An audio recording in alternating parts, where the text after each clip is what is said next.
तुम्ही पाहत आहात MCN न्यूज मराठी। हिंगणघाट शहरातील कैलास सायंकर यांच्या सायंकर ऑटोमोबाईल्स या ऑटोमोबाईल दुरुस्ती दुकानाला रविवारी दुपारी सुमारे 2 वाजताच्या सुमारास भीषण आग लागल्याची घटना घडली।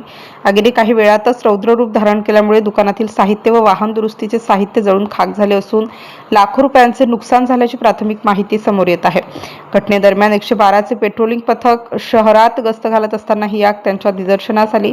पथक प्रमुख प्रवीण बोधाने व स्वप्नील जीवने यांनी तात्काळ समयसूचकता दाखवत नगर परिषद हिंगणघाट अग्निशामक दलाचे प्रमुख गौरव गाणार व सुनील डोळस यांना माहिती दिली। तसेच कृषी उत्पन्न बाजार समिती हिंगणघाटच्या अग्निशामक दलालाही तातडीने पाचारण करण्यात आले होते। दरम्यान दुकानाच्या पाठीमागील भागात कुठीतरी अज्ञात व्यक्तीने कचरा पेटवल्याचे दिसून आले असल्याने त्यातूनच आग लागल्याची शक्यता वर्तवण्यात येत आहे। मात्र आगीचे नेमके कारण चौकशीनंतरच स्पष्ट होणार आहे। आग पाहण्यासाठी नागरिकांची मोठी गर्दी जमली होती। MCN न्यूज मराठी करिता सचिन महाजन, हिंगणघाट।